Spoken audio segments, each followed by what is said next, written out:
আসসালামু আলাইকুম, কেমন আছেন সবাই? আজকে খুব মজার একটা খাবার খাচ্ছে, আপনার সাথে শেয়ার করতেছি। এই যে দেখেন মালাই, মানে দুধের মালাই আর কি। এই যে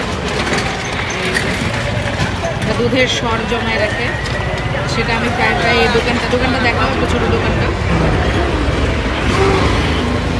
ওই যে দুধ এখানে ছোটো এই দোকানটাতে আমি মাঝে মধ্যে এসে খাই। আর এই যে অনেক সস দিয়ে ডিম দেয়। এই যে দেখেন এই ডিমগুলো হচ্ছে সোনালী মুরগির ডিম আর কি। এগুলো আমি আর আমার ভাইয়া খাই, দুটো দুটো চারটা আটটা খাই আর কি, খুব ভালো লাগে। যে দেখেন সসটা অনেক মজা দেয় ওরা। ভালো লাগে।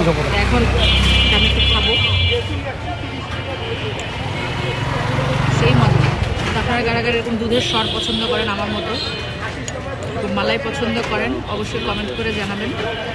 আর সবাই ভালো থাকবেন, সুস্থ থাকবেন। আল্লাহ হাফেজ। আর আমাদের এখানে দাওয়াত, আপনাদেরকে আমি মালাইয়ের দাওয়াত দিলাম আর ডিমের দাওয়াত দিলাম। আল্লাহ হাফেজ।